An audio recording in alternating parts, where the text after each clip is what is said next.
Xabi Alonso walked back into the Santiago Bernabeu, not as a player this time, but as the manager. It felt like the beginning of something new. He's coming to Real Madrid and have to do it from day one. A new face on the sidelines, a new era, and what a start it has been. They have the best striker in the world for me right now, Kylian Mbappé, the best goalkeeper, Thibaut Courtois. Real Madrid are at the top of La Liga. Mbappe looks like his 2022 version again. His runs have purpose in behind, much better than they did all of last season. The in-to-out runs, the movement that exploits and utilizes his own speed to leave defenders behind. Arda Güler looks like Ozil's regen, and the team is more organized than ever before. Again, is that down to Alonso? Well, maybe. They're going in the right direction. Ancelotti brought silverware, no doubt about that. He made history. This is your fifth. Fantastic.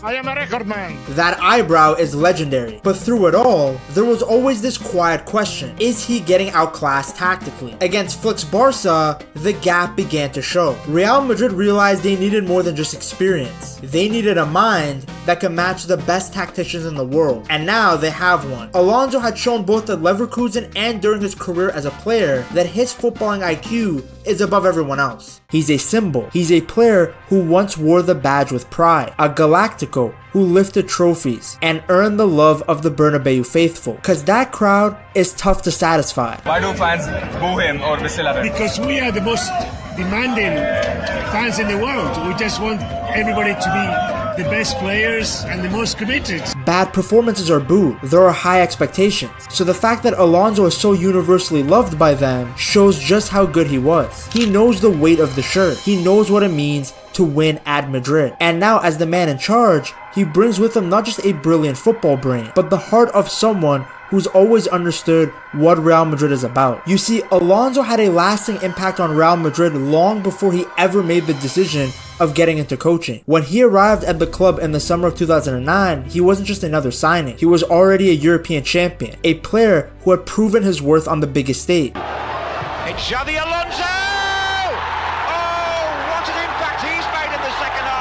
Because just 4 years earlier, he was part of that legendary Liverpool comeback in Istanbul, the night that they clawed their way back from 3-0 down in a Champions League final and lifted the trophy. How funny is it that long ago, Alonso and Ancelotti shared the same pitch? That night, Alonso broke Carlo Ancelotti's heart. He scored, and he showed that he had that clutch DNA that Madrid always craved. I can't really explain how did it happen, but at Liverpool, he was the maestro, calm under pressure, brilliant on the ball, and always 2 steps ahead. He became the first player in Premier League history to complete over 1,000 successful passes in a single season. And when the big moments came, Alonso always delivered, like when he scored the winning goal against Chelsea to give Liverpool their first away win at Stamford Bridge in years. He was the heartbeat of that Liverpool team. He was the one who dictated the play, kept the team ticking. Think about a better looking Toni Kroos with a red beard. That's what he was for Liverpool. So when he left, it hurt. Steven Gerrard, who was the captain, his midfield partner, was devastated. He even admitted that Alonso's departure threw him off. Oh, that's not on the telly. Saying it was one of the reasons his own form dipped at the start of the next season. When you left, it broke my heart. But you'll always have a special place at this football club and you're always welcome to come and visit. That's the kind of player Alonso was. He wasn't just brilliant, he was genuinely irreplaceable. In terms of the club, he would definitely be in the top 5 of the midfielders that we've had. Yeah, he's just a game changer, a solid player. So when he landed in Madrid, it wasn't just a normal signing. It was the arrival of a proven winner. A midfield general who knew how to lead, how to fight, and more importantly, how to win. Because remember, during this period, Real Madrid were struggling. They were looking to rebuild. Therefore, of the night, an emphatic 5-0 aggregate win over Real Madrid. As Barcelona were dominating, they had just won the treble. So Alonso was part of the Galactico summer. Him, Ronaldo, Kaká, Benzema, they were all brought in to elevate Real Madrid to the next level. How much do you guys think these 4 would cost in today's market? When players like Anthony and Højlund are going for almost 100 million, I feel like these guys would have cost our country's entire GDP. The fact that Alonso was a Galactico is so important because that means he knows what it takes to win when all the pressure of the world is on your shoulders, and what it takes to win when you have a locker room filled with superstars and egos. Because wherever you looked on that Madrid team, there was a world-class player somewhere seated. Alonso was given the number 22 shirt shirt and went straight into the heart of midfield. Not just any role, he was the anchor, the deep-lying brain of the team. And from the very start, he was incredibly trusted. Because in his first season, unless he was injured or suspended, he started every single match in both La Liga and the Champions League under Manuel Pellegrini. That's how important this guy was. That in a team with Ronaldo, Kaká, it was Redbeard that had to be on the pitch at all times. If you can control the midfield, then you have more possibilities to win the match. He was willing to take penalties in a team that had Cristiano Ronaldo. So if you're worried about him managing egos, don't be, because he was able to handle Ronaldo, a player with one of the biggest egos in football history. That season, Madrid finished with a club record 96 points, and yet it still wasn't enough to beat Barcelona. But Alonso had done something remarkable again. It was the third time in his career that he had helped a team break its all-time points record. He had done it before with Real Sociedad and Liverpool, but unfortunately for him, each time he helped do that, his team still finished second. But you couldn't deny his impact. He ended the season with 3 goals, but you don't need stats to see Alonso's impact. He was one of the most consistent and reliable players in the squad. And thankfully back then, people weren't stat merchants. They actually noticed. The readers of Marca voted him into their La Liga team of the season as the top defensive midfielder, alongside the only other Madrid player, Cristiano Ronaldo. ESPN also agreed, listing him as one of the best midfielders that year. Even La Liga itself took note, nominating him for the best midfielder alongside Xavi and Javi Martinez. And as the season went on, fans started calling him by his new nickname, La Barba Roja, the red beard. I just know women in Madrid couldn't wait to sit on his face. The nickname was a sign of affection, of admiration. His second season in Madrid began with a major change. Mourinho arrived as the new manager, bringing in with him a new energy and sky-high expectations. With Guti leaving the club, Alonso switched to the number 14 shirt, a number that he would make iconic. He didn't score any goals that season, but that didn't matter. His influence went way beyond the score sheet. He was the calm in the storm, the player Mourinho relied on to control games from the middle. And by the end of that year, Alonso had helped Real Madrid lift the Copa del Rey, his first trophy with the club. The following season started with fireworks. In the Spanish Super Cup against Barcelona, Alonso scored at the Santiago Bernabeu in a 2-2 draw. Then just a month later, he reached a milestone, his 100th appearance for Real Madrid. That season, the club finally did it though. They broke Barcelona's grip and won La Liga. For Alonso, that was actually the first league title of his career. Kinda crazy. The man won a World Cup, a Euros, and a Champions League before he won a league title. And I think what made Alonso stand out so much during that period was that he was always classy, which was rare, because Mourinho's Madrid was incredibly polarizing. Between Mourinho himself, Cristiano Ronaldo, Ramos, Pepe, you either loved them or hated them. There was no in between. But Alonso was one of the few guys on that team where he was universally loved. I don't know anybody that hates Xabi Alonso. Even Barca fans liked him because he didn't play with the intention to kill players like Pepe. He didn't trash talk like Mourinho or tell the entire stadium to calm down like Ronaldo. Now don't get it twisted, he still played tough. He fought for every loose ball. He wasn't afraid of putting in a crunching tackle. It's just he did it with humility and class. Interno entendimiento del juego. Now the other reason he probably wasn't hated, at least in Spain, was because he was part of the Spain national team that dominated everyone. He was there in 2008 under Luis Aragonés, winning the Euro. Then in 2010 he was at the heart of the midfield when Spain won the World Cup with Del Bosque. He continued playing on for another hour, which speaks to Alonso's mentality and competitiveness. He wasn't going to walk off that pitch in a World Cup final unless he was being dragged out. But this is also what I mean. Alonso was a holding midfielder, but he wasn't some dirty player. Nobody remembers his fouls or what caused him to get a booking, except maybe the time he purposefully got a yellow per Mourinho's request. Alonso was remembered for his beautiful long balls and wonderful shot. His technique was flawless. You can even see him being levels above everyone else at Leverkusen when he joined in the training sessions. Then in 2012, he was still there with the Spain national team as they won the Euros again. Think about how stacked Spain's midfield was during that period. Xavi, Iniesta, David Silva, Busquets. There were so many good midfielders that some of these guys played on the wing. So many top players were never even selected. And yet there was Xabi Alonso, not just a part of the team, but one of the most important players. By 2014 at Madrid, he had become a true leader in the squad. And his manager at the time was the person he's replacing now, Carlo Ancelotti. That same year in the Champions League semi-final, Madrid stunned Bayern Munich with a 4-0 win in Munich. One of the most dominant European performances in club history. And Alonso was there the whole time. Unfortunately, he did get a yellow card which suspended him for the final, but he had played his part. Still, he He was right there on the sidelines as Madrid made history, beating Atletico Madrid 4-1 in extra time to lift La Decima, their 10th Champions League title, the trophy they wanted the most when they got Alonso and all the other Galacticos in the summer of 2009. Alonso unfortunately couldn't play, but he had earned that medal. He was a part of the soul of that team. Just look at him sprinting when he knew that Madrid were going to become champion. After that, Alonso went to Bayern, where he learned more as he played under Pep Guardiola and under Ancelotti again one more time. To be a part of this many iconic teams led by managers who have had such a long-lasting impact on football, it helped Alonso form a new, unique vision on how the sport should be played. In Madrid, most of our style was very quick transitions, not that much elaboration, whereas more attacking with quick actions. It's why he implemented a direct style in his Leverkusen side. Alonso used a pretty versatile 3-4-3 formation. It was a 3-back going forward, and then it would transition into a 5-back when Leverkusen were defending. From his managerial debut, it was obvious that Alonso wanted his team to press up high to win the ball back quickly and then keep possession so that they could dictate the rhythm of the match.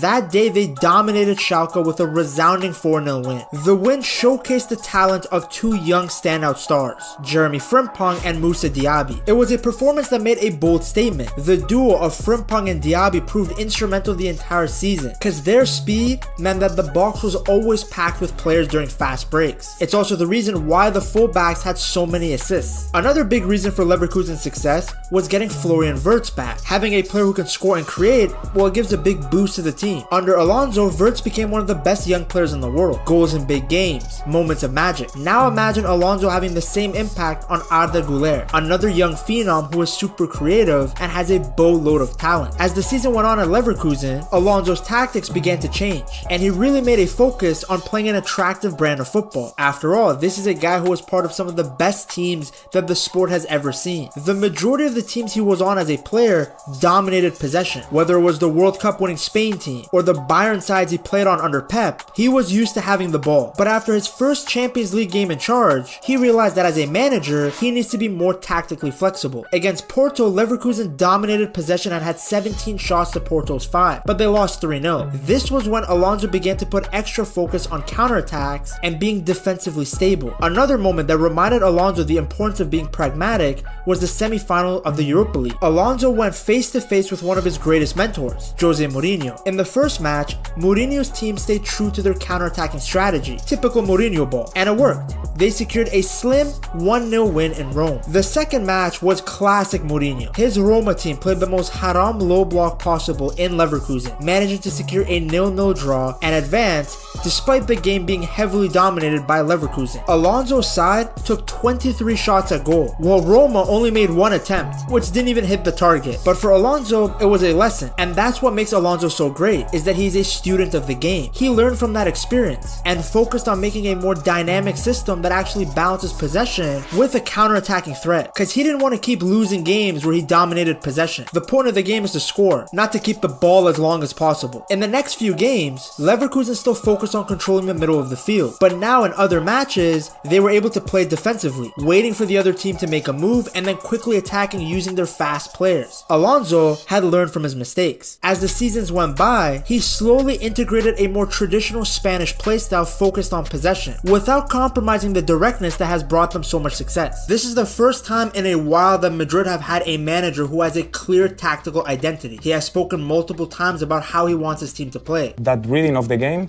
it's important. Where is the space and who is the free player? Now, Alonso has played for so many great teams and managers that his philosophy is a hybrid of all of them, but he specifically mentions how much his time at Real Madrid impacted how he sees the game. In Madrid, most of our style was very quick transitions, not that much elaboration, whereas more attacking with quick actions. We are seeing the same quick transitions now. Look at Vini's goal against Salzburg. A quick break. One ball from Bellingham in behind to Vini, boom, goal. We also saw a similar counterattack goal scored by Gonzalo Garcia. Now, it's not like we haven't seen this exact passage of play in previous years. Ancelotti definitely used his tactics. You don't win that many Champions Leagues on vibes alone, as much as people want to convince you. But with Carlo, he kind of let the players solve problems on their own, on the fly. When they were winning games, it looked great. When they were doing bad, it looked awful. And the worst part was that there was no backup plan. Alonso, on the other hand, has specific patterns of play that he wants to see, especially in the build-up. A big question around him was whether he would implement the same 3-back system that he had at Leverkusen at Real Madrid. Because Madrid, they've never used a 3-back system regularly. And Alonso knows this, so he has established a hybrid system. You see some matches like against Hala and Pachuca, the official lineup of the team is a 4-back. But when you watch Madrid build out of the back, many times they morph into a 3-5-2, like the way the team was listed against Salzburg. Let's look at this next clip. So what happens is Tchouaméni comes into play as the middle center back, pushing Hausen to the left and then Rudiger to the right. That gives Trent and Garcia the freedom to get forward. And now in case Madrid do lose the ball, they still have 3 defenders to cover. So yes, it opens them up and you don't want to lose the ball while you're building out from the back, but at least in this system, you're fine. Because in a 4-back system, if both of your wingbacks fly forward and you lose the ball, there's only 2 guys back. But in the hybrid system that Alonso's implementing, there's at least 3 defenders to give you a line of cover in case, worst case scenario, you lose it trying to play. So in possession, it's a 3-5-2. Out of possession, you will see a structure that looks more like a 4-4-2. Now, a lot of teams link up like this because it allows them to press man-to-man. But again though, as you can see, it's very fluid. Sometimes it will be a 5-back when they're defending. Other times it will be a normal 4-back as you're seeing in possession while they build up the play. Because of course Tchouaméni won't always be able to be open to come and collect the ball from deep. But ideally, they want him to get the ball in the center because that frees up Trent to go forward and it also allows Bellingham to also get further forward. Alonso himself has really expressed the term flexibility. He wants his side to be able to switch on the fly, to adjust within games. That's what they did against Pachuca because Asensio decided to get a red card. Alonso's initial game plan was thrown out the window, but the team adapted with 10 men and got the win. Either way, this is a great sign for Real Madrid fans because Madrid were too predictable in the 2025 season. Now, they look to be far more adaptable. Throughout his early days as a Real Madrid manager, Xabi has made one thing crystal clear. No matter the formation or the tactical tweaks, the team must press together. Unity in defense. Pressing as one. These are non-negotiable. It's something that Ancelotti struggled to instill last season, especially with players like Vini and Mbappe walking up front, playing with their balls. I mean, we all saw the pressing numbers in the Champions League. Madrid were at the bottom. So coming in, Xabi has made his message very firm. Everyone is involved in all phases of the game. And it makes sense because we live in a time where you can't just rely on talent anymore. The best teams in the world all press together. They all press as a unit. It's 11 individuals functioning as one. There was a moment that actually happened during the Salzburg game that I'm going to show you guys in the next clip that made Xabi Alonso smile. With 75 minutes on the clock, Madrid lost the ball right after a corner, but then everybody sprinted back, willing to defend. Yes, it's early, but we are seeing Xabi lay out the pieces of his puzzle. We will get a clear picture of what his Madrid is all about as time goes on, but the early signs are promising. Now, what should make Real Madrid fans very optimistic is that Xabi really understands Real Madrid's identity and what it takes to get Galacticos ticking, and that's because he was a Galactico himself. To see his journey as a Real Madrid player and how it has influenced his coaching philosophies, you have to check out this video right here.